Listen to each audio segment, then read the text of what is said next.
Well students, आज हम करने जा रहे हैं theorems of parallel axis and theorem of perpendicular axis. हमारा ये जो टॉपिक है that is from rotational mechanics. तो we have two theorems, theorem of parallel axis, theorem of parallel axis and another is theorem of perpendicular axis. चलिए, आप सबने पढ़ा है कि suppose we have a rigid body. हमारा एक रिजिड बॉडी मान लेते हैं। What is a rigid body? Rigid body is having some definite shape and size. ठीक है, suppose it is made up of masses. जैसे हम मान के चले, suppose this is M1, M2, this is M3, so on, this is any Mn।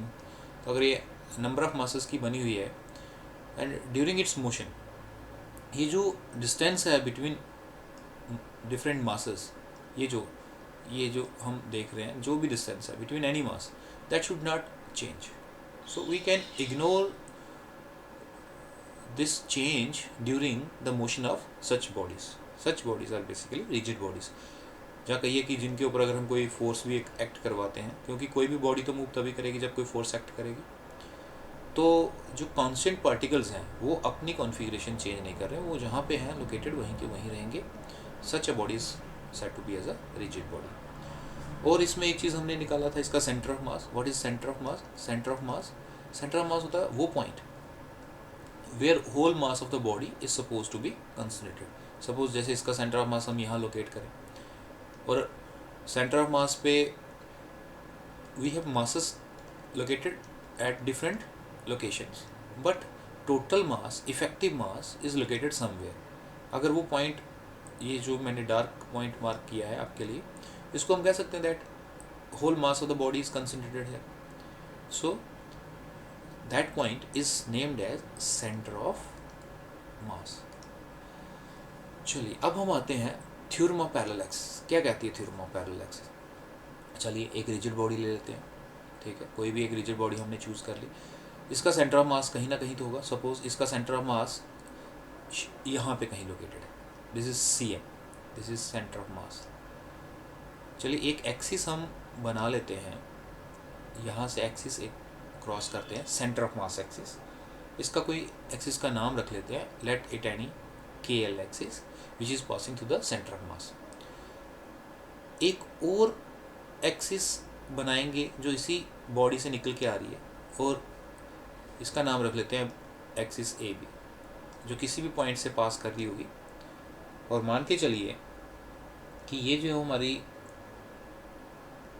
Axis है, this is at a distance h from this center of mass, and the important thing is कि ये जो हमारी axis AB है, वो axis parallel होनी चाहिए. Parallel किसके? हमारे सेंटर ऑफ मास एक्सिस के. तो suppose we have now two axis which are parallel with each other and passing through the rigid body.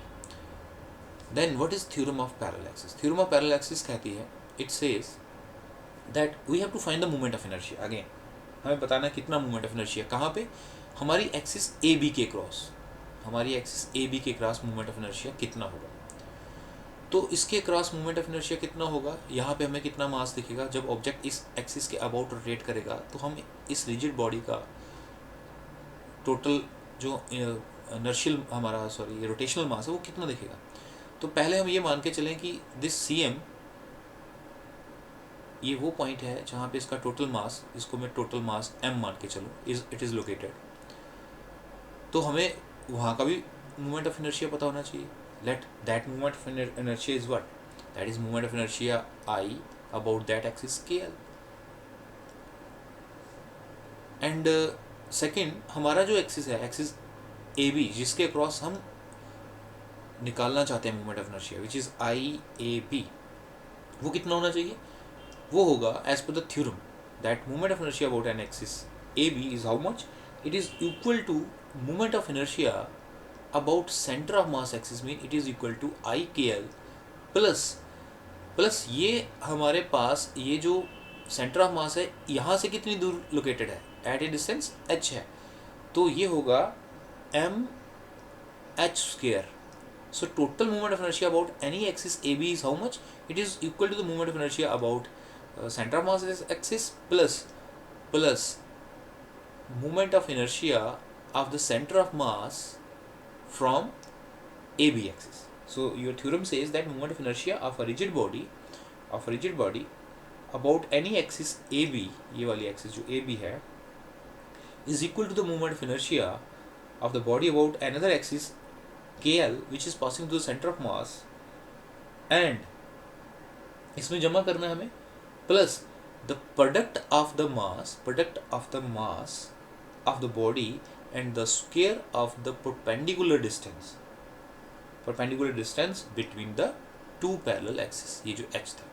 So that is your theorem of parallel axis. तो second आता है आपका, ये भी देख लेते हैं, theorem of perpendicular axis.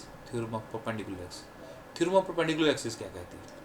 Theorem of perpendicular axis कहती है, चलिए फिर से हम यही एज्यूम कर लेते हैं कि हमारे पास, सपोज हमारे पास एक rigid body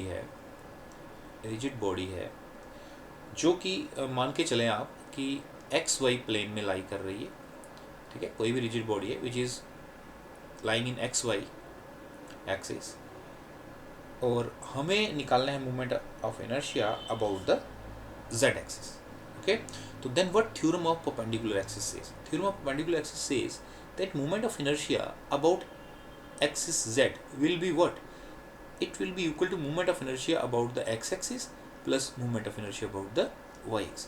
Very simple theorem. आप जहाँ ये कह लीजिए कि moment of inertia about any axis, अगर मैं x-axis का निकालता तो ये होता moment of inertia about y plus moment of inertia about z-axis. अगर हम y का निकालते तो ये होता moment of inertia about x, moment of inertia about x-axis, ये होता हमारा moment of inertia about z-axis plus moment of inertia about x-axis. So moment of inertia about any axis which is basically perpendicular to other two axes. मतलब अगर z के about निकाल रहे हैं तो ये x और y के परपेंडिकुलर में है. So moment of inertia about one axis is equal to the moment of inertia is equal to the sum of the moment of inertia about other two axes.